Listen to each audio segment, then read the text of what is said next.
आज का मेरा विषय है 2 अरब के लगभग लोगों को मरना है। ये वाकया बहुत ही असहनीय है, परंतु हम देख रहे हैं कि ये सब कुछ वास्तविकता में हो रहा है।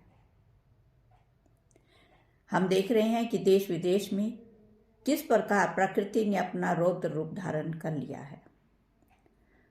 प्राकृतिक आपदाओं से, बीमारियों से, लड़ाइयों से, दुर्घटनाओं से, भूकंप और भूचाल से और यहाँ तक कि जंगली जानवरों से बहुत से लोग मर रहे हैं, क्योंकि अब पाप तो खत्म नहीं हो सकता, इसलिए पृथ्वी का अंत शुरू हो गया है।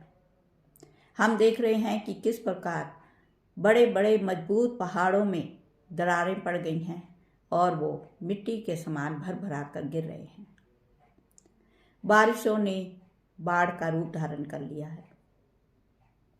ये सब इसलिए क्योंकि मनुष्य ने परमेश्वर का भय छोड़कर उसके कार्यों में इतनी दखल अंदाजी शुरू कर दी है। वो अपनी बुद्धि से परमेश्वर के तुल्य होने की कोशिश कर रहा है और इसका जिक्र यहाँ बाइबल में भी किया हुआ है।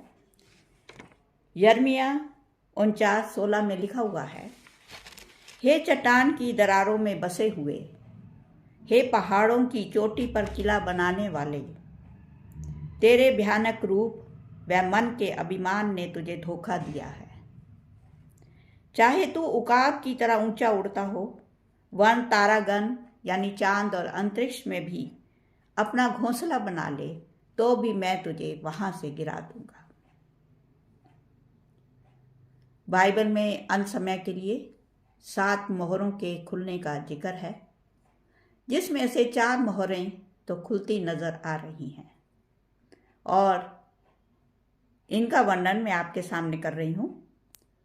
यहाँ बाइबल प्रकाशित वाक्य 6:2 में लिखा हुआ है, जब पहली मोहर खुली तो देखो एक श्वेत घोड़ा है और उसका सवार धनुष लिए हुए है और उसे एक मुकुट दिया गया और वह जय करता हुआ निकला कि और भी जय पाए।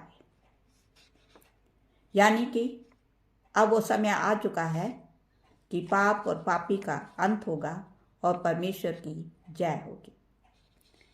फिर आगे 6:4 में लिखा हुआ है कि जब दूसरी मोहर खोली गई तो एक लाल रंग का घोड़ा निकला और उसके सवार को यह अधिकार दिया गया कि पृथ्वी पर से मेल उठा ले, ताकि लोग एक दूसरे का वध करें, और उसे एक बड़ी तलवार दी गई।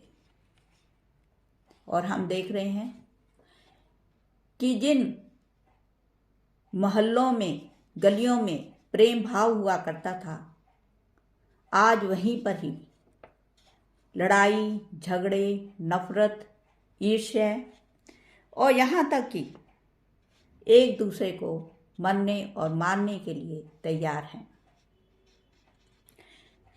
जहाँ एक आदमी के लिए पूरा गांव इकट्ठा हो जाता था, आज वहीं पर भाई भाई को मार रहा है, भतीजा चाचा को मार रहा है।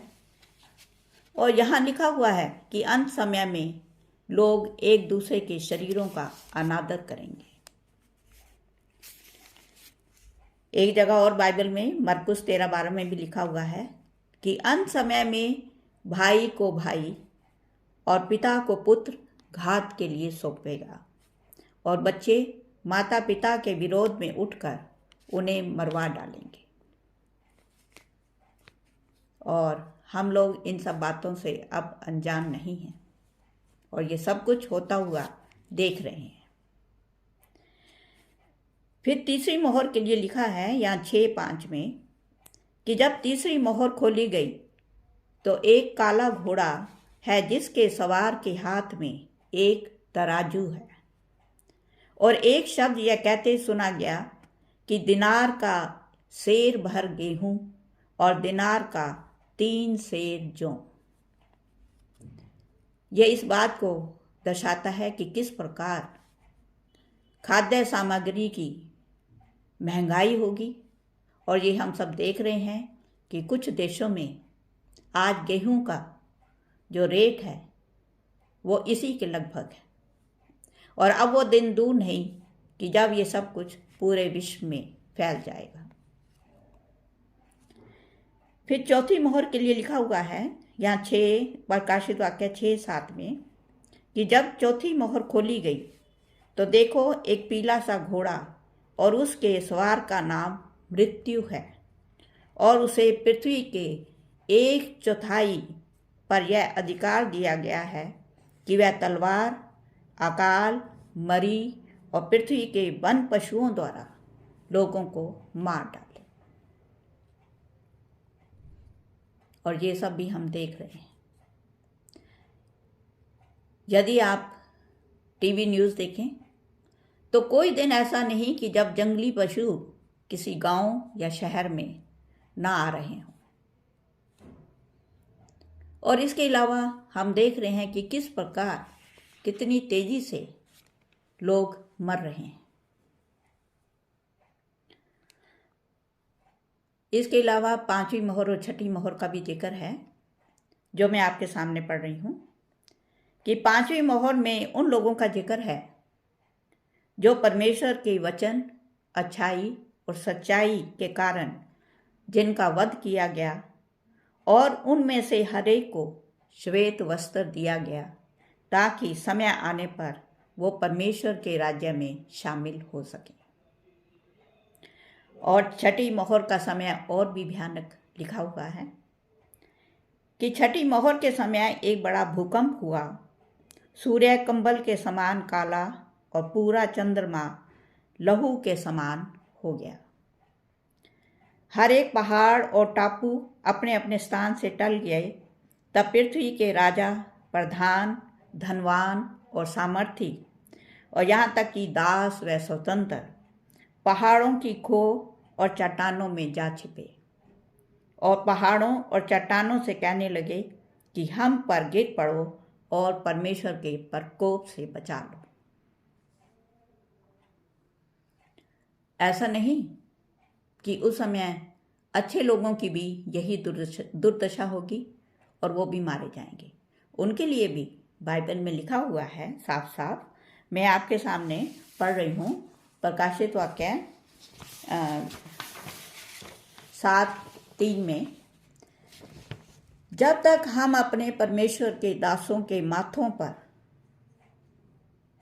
परमेश्वर के दास यानी प्रभु के मार्ग पर चलने वाले लोग, कि जब तक हम अपने परमेश्वर के दासों के माथों पर मोहर ना लगा दें, तब तक पृथ्वी और समुद्र को और पेड़ों को हानि ना पहुंचाना।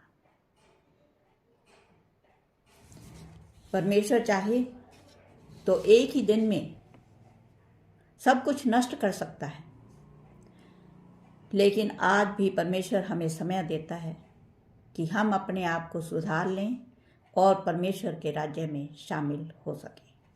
धन्यवाद।